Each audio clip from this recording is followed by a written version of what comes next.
Сәлем достар, бүгін мен сіздерге етті пирогтың рецептісімен бөлісетін боламын.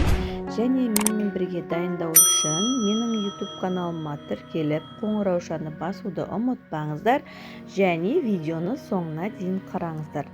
Ал ендеше кеттік. Ең алдымен күздің ең бір керемет дақылдарының бірі асқабақты жақсылап ашып аламыз.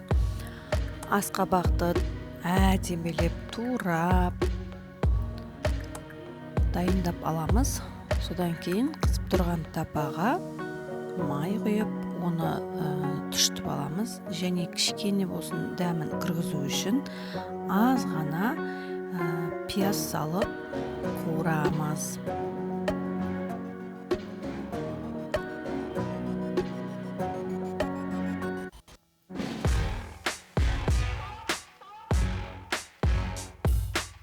Пиязымызды жақсылап қызартып қуырып алғаннан соң, оның үстіне асқабақты саламыз.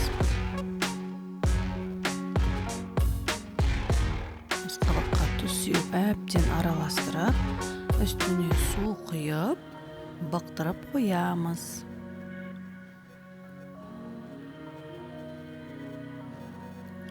Әдемі бықтырып болғаннан кейін, піскеннен кейін асқабақты сүзіп аламыз.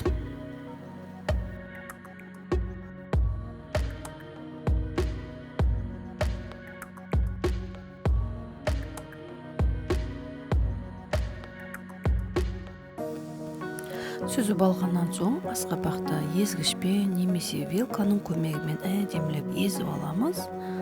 Және осы тұзын көріп, осы массаға кем болса тұз салып, 2 жұмыртқа салып араластырамыз. Әбден біркелкі масса болғанша.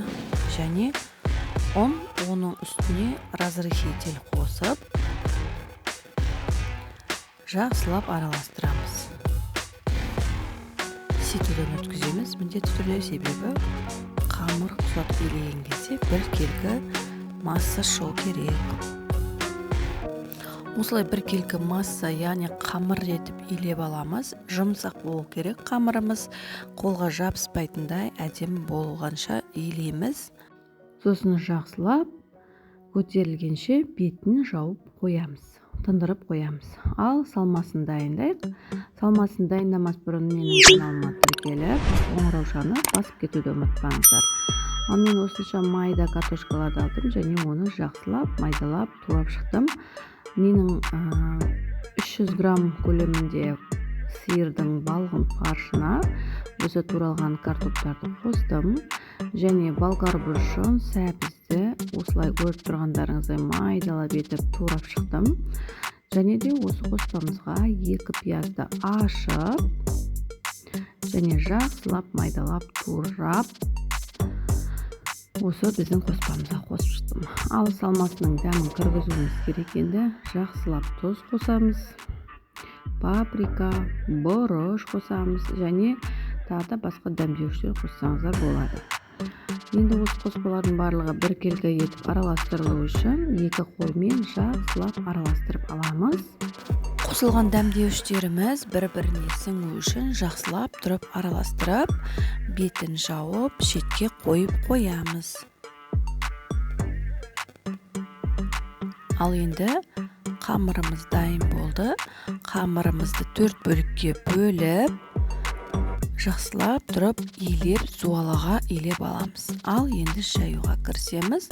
Қатты қалың емес, қатты жұқа емес етіп жайып, табаның астына пергамент қағазын төсейміз және бір жағын пергамент қағазының үстіне төсеп аламыз. Өзіміздің салмамызды 2 бөлікке бөліп қойған болатынбыз, сондықтан бір бөлігін осы бір бөлігіне бөліп салдым және бетіне кішкене жұқалау етіп жайылған екінші қамырымызды төсеп, осылай форма жасап, шеттерін біріктіріп шықтым. Кішкене етіп ортасын тесіп қойғандарыңыз дұрыс, кішкене ауа кіріп тұрғаны дұрыс. Және мен бұл жерде беттерін жұмыртқамен жап шықтым. жақсылап әдемі болып қызарсын деп, және қара түсті кунжут сеуіп шықтым. Осындай әдемі кунжут сеуге болады екен. Ал енді біздің етті пирогымыз дайын болды. Сіздер де жасап көрсеңіздер болады. Дәмі өте керемет болып шықты. Үйдегі балаларым мен отағасының көңілінен әбден шықты. Видеода көріп тұрсыздар, отағасым шыдай алмай өзі кесіп жатыр, сондықтан сіздерге отағасым кескенін түсіріп отырман. Ал видеода көріп тұрған барлық ингредиенттерді қосып сіздер де осылай етті пирог дайындасаңыздар болады. Және менен тағы да жақсы рецепттер күтетін болсаңыздар, менің YouTube каналыма тіркеліп, қоңыраушаны басып қоюды өтінемін. Сіздермен бірге болған Ботагөз Мақсудинқызы.